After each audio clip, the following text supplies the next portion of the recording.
Voici une troisième lettre. Elle nous vient directement du ciel et c'est de la part de notre Père céleste bien-aimé. Elle est adressée à tous ces enfants de la terre qui se trouvent encore en exil dans l'Égypte de leur volonté humaine. Et c'est Jésus qui vient nous l'apporter lui-même. Et nous allons l'entendre au travers cette lettre. Notre Père va nous partager une grande douleur qu'il a dans son cœur et qu'il aimerait partager avec ses enfants bien-aimés pour que sa douleur devienne aussi notre douleur. La lettre est datée du 10 janvier 1938 et Jésus est venu nous rejoindre dans notre exil en Égypte et il nous dit: lorsque j'avais environ 3 ans, de notre petite masure, je pouvais entendre les enfants qui jouaient et criaient dans la rue. Et tout petit que j'étais, je suis allé me joindre à eux. Dès qu'ils me virent, ils ont couru vers moi en se bousculant, pour être le plus près possible parce que ma beauté, l'enchantement de mon regard et la douceur de ma voix étaient si grands qu'ils en étaient ravis. Ils m'entouraient et m'aimaient tellement qu'ils ne pouvaient plus se détacher de moi. J'aimais moi aussi ces enfants et je leur ai fait mon premier petit sermon en l'adaptant à leur petite capacité. Car lorsque l'amour est vrai, il essaye non seulement de se faire connaître, mais également de donner tout ce qui peut rendre heureux dans le temps et dans l'éternité. D'autant plus que, possédant l'innocence, il pouvait facilement me comprendre. Et veux-tu savoir sur quoi portait mon sermon? Je leur ai dit: mes enfants, écoutez-moi. Je vous aime beaucoup et je veux vous faire connaître votre origine. Regardez le ciel. Vous avez là-haut un Père céleste qui vous aime beaucoup et qui ne s'est pas contenté d'être seulement votre Père du ciel, de vous guider, de créer pour vous un soleil, une mer, une terre et des fleurs pour vous rendre heureux, vous aimant d'un amour exubérant. Il voulait descendre dans votre cœur pour former sa résidence royale dans les profondeurs de votre âme, en se faisant le doux prisonnier de chacun de vous. Mais pourquoi faire? Pour donner vie à votre cœur, votre souffle et votre mouvement. Ainsi, lorsque vous marchez, il marche dans vos pas, il bouge avec vos petites mains, il parle avec votre voix, et parce qu'il vous aime beaucoup, lorsque vous marchez ou bougez, il vous embrasse, il vous serre dans ses bras et vous porte en triomphe comme ses propres et chers enfants. Oh, combien de baisers, d'étreintes cachées notre céleste Père ne vous donne-t-il pas? Mais, puisque par manque d'attention, vous n'avez pas laissé votre baiser rencontrer son baiser et vos étreintes rencontrer son embrassement paternel, il était dans la douleur de voir que ses enfants ne l'embrassaient pas. Mes chers enfants, savez-vous ce que ce céleste Père veut de vous? Il veut être reconnu en vous et avoir sa propre place dans le centre de votre âme. Et comme il vous donne toutes choses, il n'est rien qu'il ne vous donne pas. Il veut votre amour en tout ce que vous faites. Oh, aimez-le, Que l'amour soit toujours dans votre petit cœur, sur vos lèvres, dans vos œuvres, en toutes choses, et ce sera la délicieuse nourriture que vous donnerez à sa paternité. Il vous aime beaucoup et veut être aimé. Personne ne pourra jamais vous aimer comme il vous aime. Il est vrai que vous avez un Père sur la terre, oh mais combien différent de l'amour du Père céleste. Votre Père sur la terre ne peut pas toujours vous suivre, surveiller vos pas ou dormir avec vous, il ne palpite pas non plus dans votre cœur, et si vous tombez, il peut même ne pas le savoir. Au contraire, votre Père céleste ne vous quitte jamais. Si vous êtes sur le point de tomber, il vous tend sa main pour ne pas vous laisser tomber. Si vous dormez, il veille sur vous. Et même si vous jouez et que vous faites quelque chose d'impertinent, il est toujours avec vous, et il sait tout ce que vous faites. Oh, par conséquent, aimez-le beaucoup, beaucoup. Et dans mon excitation, je leur dis « Donnez-moi votre parole que vous allez toujours l'aimer. Dites avec moi « Nous t'aimons notre Père qui es aux cieux, nous t'aimons notre Père qui demeure dans nos cœurs. » Ma fille, à mes paroles, des enfants sont demeurés immobiles. D'autres étaient ravis.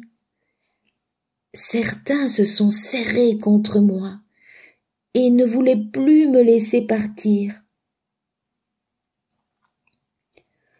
Je leur ai fait sentir la vie palpitante de mon Père céleste dans leur petit cœur, et ils étaient dans la fête, parce qu'ils n'avaient plus un Père qui était loin d'eux, mais qui demeurait dans leur propre cœur. Et pour les raffermir et leur donner la force de me quitter, j'ai béni ces enfants en renouvelant sur eux notre puissance créatrice, invoquant la puissance du Père, la sagesse du Fils moi-même et la vertu du Saint-Esprit. Et je leur ai dit, « Allez, vous reviendrez. » Alors ils m'ont quitté. Ils allaient revenir le jour suivant, presque en foule, une masse d'enfants. Ils se sont mis à surveiller quand je devais sortir et regarder ce que je faisais dans notre masure. Et lorsque je sortais, ils battaient des mains, faisaient la fête et criaient tellement que ma mère sortait pour voir ce qui se passait. Oh, comme elle était ravie de voir son fils parler à ses enfants avec tant de grâce. Son cœur débordait d'amour, et elle pouvait voir les premiers fruits de ma vie ici-bas, puisque pas un de ces enfants qui m'écoutaient, pas un seul d'entre eux ne s'est perdu. Sachant qu'ils avaient un Père dans leur cœur, était comme un dépôt pour pouvoir posséder la patrie céleste, pour aimer ce Père qui était aussi dans les cieux. Ma fille, ce sermon que, tout petit enfant, je donnais aux enfants de l'Égypte était la fondation, l'essence de la création de l'homme. Il contient la plus indispensable doctrine et la plus haute sainteté. Il fait surgir l'amour à chaque instant, l'amour entre le Créateur et la créature. Oh, quelle douleur de voir de si nombreuses petites vies qui ne connaissent pas la vie d'un Dieu dans leur âme. Ces enfants grandissent sans paternité divine, comme s'ils étaient seuls au monde. ils ne sentent et ne savent pas combien ils sont aimés. Alors, comment peuvent-ils aimer? Sans amour, le cœur s'endurcit et la vie se dégrade, et, pauvre jeunesse, ils s'abandonnent aux crimes les plus graves. Oh, c'est une douleur pour ton Jésus, et je veux que ce soit pour toi aussi une douleur. Alors prie pour que tous sachent que je suis dans leur cœur, que j'aime et que je veux être aimé. Oh oui, doux Jésus, nous sommes ces petits enfants si serrés contre toi pour entendre la parole de ton fiat. Et nous revenons toujours plus nombreux, guettant le moment où tu vas nous parler à nouveau. Et quelques jours plus tard, le 16 janvier 1938, il vient nous chuchoter à l'oreille. Fille de ma volonté, tu dois savoir que seul ton Jésus connaît les secrets de mon fiat, parce que, comme Verbe du Père, je me glorifie en devenant le narrateur de tout ce qu'il a fait pour la créature. Son amour est exubérant. Il t'a appelé en tout ce qu'il a fait, dans les œuvres de la création comme dans les œuvres de la rédemption. Et si tu écoutais son appel en disant « Je suis ici, dis-moi ce que tu veux », il te ferait le don de ses œuvres. Si tu ne répondais pas, il continuerait toujours à t'appeler jusqu'à ce que tu écoutes. Oh, ma volonté t'aime tellement qu'en créant le soleil, elle t'appelait avec ses voix de lumière et partait à ta recherche pour t'en faire cadeau. C'est pourquoi ton nom est écrit dans le soleil avec des caractères de lumière. Il n'est pas possible que je l'oublie. Ma volonté t'appelle partout et en tout lieu. Elle t'appelle dans le vent. Elle t'appelle dans la mer avec son murmure pour te dire « Cette mer est à toi, accepte-la comme un cadeau de moi. » Si l'âme répond à l'appel, le don est confirmé. En fait, si ma volonté appelle, c'est parce qu'elle veut être appelée à maintenir l'échange entre elle et les créatures, pour se faire connaître et faire surgir un amour incessant entre elle et celle qui vit dans son fiat. Que pourrais-je te dire de plus concernant les nombreuses fois où je t'ai appelé et t'appelle encore dans tous les actes de mon humanité? J'ai été conçue et je t'ai appelé pour te faire le don de ma conception. Je suis née et je t'ai appelé plus fort, au point de pleurer et de gémir pour obtenir ta compassion et que tu puisses bientôt me répondre, pour te faire le don de ma naissance, de mes pleurs, de mes plaintes et de mes vagissements. En somme, je t'ai appelé en chaque parole que je disais, en chaque pas que je faisais, en chaque peine que je souffrais, en chaque goutte de mon sang. Je t'ai appelé même dans mon dernier souffle sur la croix, pour te faire don de tout. Et pour te mettre en sûreté, je t'ai placé avec moi entre les mains de mon Père céleste.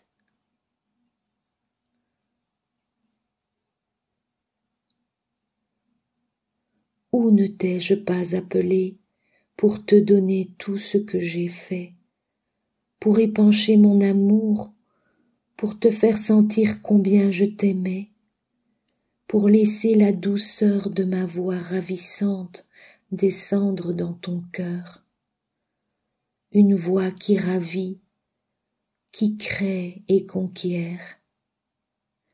Et pour entendre ta voix me dire « Me voici, dis-moi Jésus ce que tu veux », comme une réponse à mon amour et une promesse d'accepter mes dons afin que je puisse dire « J'ai été entendue, ma fille m'a reconnue et elle m'aime ». Oh ma fille, nos soupirs sont si nombreux, si grande notre impatience d'avoir la créature toujours avec nous que nous voulons toujours lui donner de nous-mêmes. Mais sais-tu ce que nous voulons lui donner? Notre volonté. En lui donnant notre volonté, il n'y a pas de bien qu'elle ne reçoive. En la tenant comme noyée dans notre amour, notre beauté, notre sainteté, nous disons « Oh, nous t'avons tant donné, et toi, tu ne nous donnes rien ?» La créature, confuse parce qu'elle n'a rien à nous donner, et même si elle a quelque chose, cela vient de nous, regarde sa volonté et nous la donne comme le plus bel hommage à son Créateur. Et sais-tu ce que nous faisons? Nous lui donnons notre volonté chaque fois qu'elle nous a donné la sienne, en redoublant chaque fois notre sainteté, notre amour. Ô mon doux Jésus, comme c'est beau ce que tu nous dis. Et dans quelques jours, nous allons célébrer ta douloureuse passion avec toute l'Église. Et nous savons que tu as inscrit nos noms non seulement dans le soleil, mais dans chaque battement de ton cœur, en chacune de tes pensées, en chaque lame, en chaque amertume, et pas seulement en caractère de lumière, mais aussi en caractère de ton propre sang, pour nous revêtir de vêtements royaux de ton humanité. Et nous voulons nous aussi te suivre, doux Jésus, à chaque instant, durant ta douloureuse passion, pour te dire au nom de tous tes enfants, je suis ici, dis-moi ce que tu veux.